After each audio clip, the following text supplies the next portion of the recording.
नमस्कार, Kumar astro science में आपका स्वागत है मेरे एक नए वीडियो के साथ। आज के इस वीडियो में हम बात करेंगे कन्या लगन के लिए, वर्गो एसेंडेंट के लिए देवगुरु बृहस्पति के राशि परिवर्तन के फल, उपाय और उसमें कुछ सावधानियों के विषय में।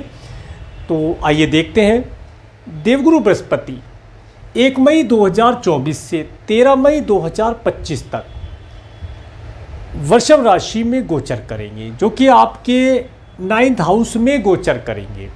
और देवगुरु बृहस्पति आपके 4th और आपके 7th हाउस के लॉर्ड होकर के आपके 9th हाउस में गोचर करेंगे। इस समय अवधि में आपको देवगुरु बृहस्पति की कृपा से धार्मिक यात्राएं करने का सुख प्राप्त होगा। घर के अंदर पूजा पाठ, धार्मिक आयोजन, सरकार से रिलेटेड व्यक्तियों के सपोर्ट प्राप्त होना यहाँ पर दिखाई देता है। इस समय अवधि में आप अपने व्यापार व्यवसाय से रिलेटेड जो लोग हैं या जो आपके पार्टनर्स हैं, उनसे भी आपको हेल्प मिलना, धन लाभ मिलना, सपोर्ट मिलना, कुछ एजुकेशन मिलना यहाँ पर दिखाई देता है। इस समय में आप काफ़ी यात्राएं करेंगे, यात्राएं करने से लाभ होगा। इसके साथ साथ ये समय अवधि, अगर आप अभी तक आपके यहाँ पर ग्रैंडसन ग्रैंड डॉटर नहीं है, आपकी एज ज़्यादा है, आपके ग्रैंडसन ग्रैंड डॉटर की इच्छा आप करते हैं, तो इस समय अवधि में आपको आपके ग्रैंडसन ग्रैंड डॉटर का सुख यहाँ पर प्राप्त होने वाला है, ऐसा मानकर चलिए। और अगर आपके पास पहले से ग्रैंडसन ग्रैंड डॉटर है तो ये समय अवधि आप उनके साथ एक यादगार समय के रूप में व्यतीत करेंगे, आनंददायी समय के रूप में व्यतीत करके सुख का अनुभव प्राप्त करेंगे। अब बात करते हैं देवगुरु बृहस्पति की दृष्टियों के विषय में। देवगुरु बृहस्पति की जो दृष्टियां होती हैं, ये अमृत तुल्य बताई गई है। जहां पर भी देवगुरु बृहस्पति की दृष्टियां पड़ती हैं, वहां के फलों के अंदर शुभता कई गुना बढ़ जाती है। ये बताया गया है शास्त्रों के अंदर कि अगर देवगुरु बृहस्पति किसी अशुभ ग्रह या अशुभ स्थान को भी देख लेते हैं तो वहाँ का जो अशुभ फल है वह भी शुभ फल के रूप में परिणित हो जाता है।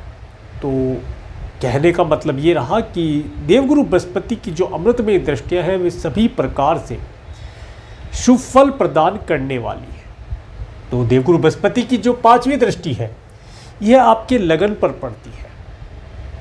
फर्स्ट हाउस पर जाना, इस समय में आप देखेंगे आपके मन के अंदर धार्मिकता की विचार, इसके साथ साथ धन से संबंधित विचारों का आना, नए नए व्यापार को करने के आइडियाज़ आपके पास होना, एजुकेशन में ग्रोथ होना, हेल्थ के अंदर ग्रोथ होना आप देख पाएंगे। ये समय मैं समझता हूँ काफ़ी हद तक आपका सुखद रहेगा।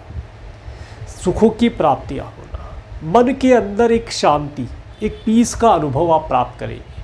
परंतु फिर भी मन धन के लिए, व्यापार के लिए नए नए आइडियाज़ देता रहेगा, जिन्हें आप नोट भी कर सकते हैं और व्यापार के अंदर इम्प्लीमेंट करके भी आप लाभ प्राप्त कर सकते हैं। आगे देखिए, हेल्थ रिलेटेड कोई मेजर इशू यहाँ पर होता हुआ दिखाई नहीं देता है। अगर कोई डिजीज़ पिछले समय में थी तो वो यहाँ पर काफ़ी हद तक ठीक होती हुई दिखाई देगी, परंतु जो मेडिसिन आपकी चल रही है तो उसे कंटिन्यू रखा जाए। मेडिसिन का अपना रोल होता है और ग्रहों का अपना प्रभाव होता है, ऐसा मानना चाहिए। देवगुरु बृहस्पति की 7वीं दृष्टि जब आपके 3rd हाउस पर पड़ती है तो ये जो दृष्टि है ये आपको मार्केटिंग जैसी चीज़ों से जोड़ेगी। अगर आपका मार्केटिंग से रिलेटेड कार्य है या आपका स्वयं का कोई बिजनेस है तो आप मार्केट में नए नए क्लाइंट, कस्टमर जोड़ पाएंगे। नए नए लोगों से मिलना, उनसे बातचीत करके उन्हें अपने प्रभाव के माध्यम से अपना बना लेना, उन्हें अपना प्रोडक्ट सर्विस सेल कर देना, सब चीज़ों का लाभ होगा। इस समय में आप छोटी और लंबी दूरी की दोनों तरह की यात्राएं करें। आपके सिबलिंग्स और पड़ोसी भी इस समय में ग्रोथ प्राप्त करेंगे, उनकी भी ग्रोथ में आपका हाथ होना, उनकी साथ में आपकी ग्रोथ होना यहाँ पर दिखाई देगा। अगर आप अपने सिबलिंग्स या अपने पड़ोसियों से कोई एडवाइस लेना चाहते हैं धन के विषय में, व्यापार के विषय में, मार्केटिंग के विषय में, तो वह आपको बहुत अच्छी प्रकार से एडवाइस प्रदान करेंगे। ऐसा यहाँ पर योग बनता दिखाई देता है, जिसे इम्प्लीमेंट करने से लाभ होना दिखाई देता है। अगर आप मीडिया से रिलेटेड कुछ काम करते हैं या ऑनलाइन प्लेटफॉर्म के माध्यम से क्लोथ्स और इसके साथ साथ कॉस्मेटिक इत्यादि चीज़ों से रिलेटेड कुछ कार्य करते हैं या एजुकेशन से रिलेटेड कुछ कार्य करते हैं, तो उनके अंदर ग्रोथ होना यहाँ पर संभाविक है। ग्रोथ, अच्छी ग्रोथ यहाँ मिलती है, दिखाई देती है।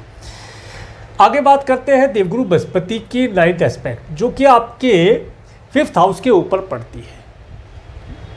अगर आप अभी तक संतान को प्लान नहीं कर पा रहे थे, संतान नहीं हो पा रही थी, संतान की इच्छा है आपकी, तो इस समय अंतराल में देवगुरु बृहस्पति आपको एक उत्तम संतान का सुख देने के लिए आए हैं। आप एक उत्तम संतान को कंसीव करा के उत्तम संतान का सुख प्राप्त कर पाएंगे। इसके साथ साथ अगर आपके पास ऑलरेडी पहले से संतान है, तो इस समय में संतान का सुख होना दिखाई देता है। संतान के माध्यम से सुख होना, संतान एजुकेशन में अच्छा परफॉर्म कर पाएगी, संतान के माध्यम से कुछ धन लाभ, कुछ नेम फेम मिलना दिखाई देता है। और अगर आप स्टूडेंट हैं तो इस समय में आप एजुकेशन के अंदर बहुत अच्छा परफॉर्म कर पाएंगे, एजुकेशन आपकी अच्छी चलेगी। और अगर आप कोई सब्जेक्ट चूज़ करना चाहते हैं अपने करियर के रिलेटेड, तो उसे आप चूज़ करके लाभ प्राप्त कर पाएंगे।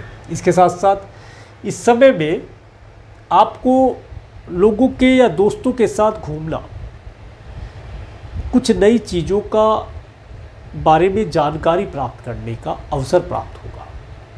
ये समय अवधि अगर आप एंशिएंट चीज़ों के लिए, आध्यात्मिक चीज़ों पर रिसर्च करते हैं, तो उसमें बहुत अच्छा रिजल्ट आपको प्रदान कराने वाली होगी। धर्म से रिलेटेड बुद्धि, इस समय में धार्मिक बुद्धि रहना, सात्विक रहना, इन सब चीज़ों का सुख आपको प्राप्त होगा।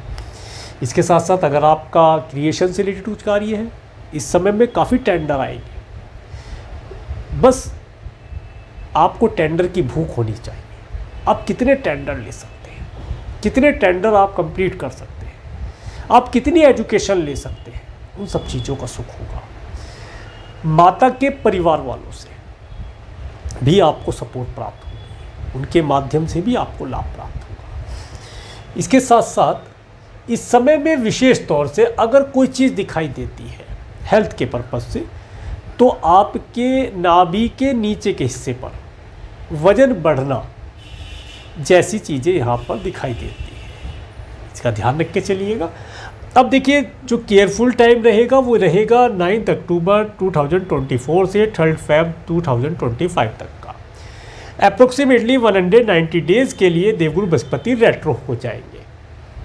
अब जब देवगुरु बृहस्पति रेट्रो होंगे तो ये पीछे के घर में जाते हुए दिखाई देंगे, पीछे के हाउस में जाते हुए दिखाई देंगे।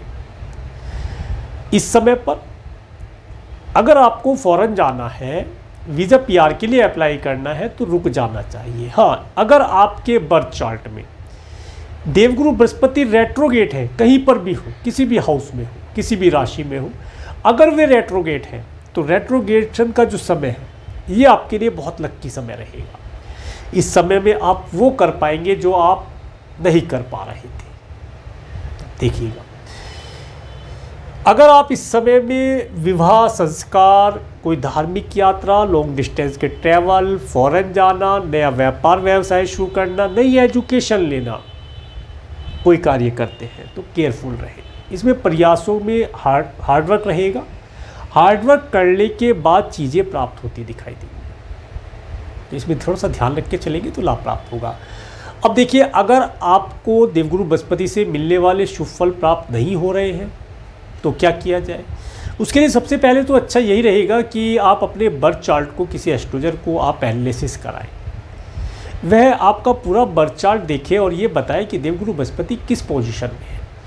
क्या वे पीड़ित है, डिबिलिटेटेड है, या किसी अशुभ ग्रह के साथ बैठे हैं, उनका कंजंक्शन कैसा है, एस्पेक्टेशन कैसा हो रहा है उनके ऊपर, और महादशा कैसी चल रही है, और भी बहुत सारी चीज़ों का विश्लेषण होता है, वो कराया जाए। अगर आपकी विषोत्तरी दशा, महादशा सही नहीं चल रही है, तो यहाँ फलों के अंदर कमी आएगी, फलों के अंदर कमी देखने को मिलेगी। तो क्या उपाय किया जाए? देखिए, उपाय के लिए आपको गुरुवार के दिन केले के वृक्ष का पूजन करना चाहिए। जो केले के वृक्ष का पूजन होता है वह पूजन कीजिएगा।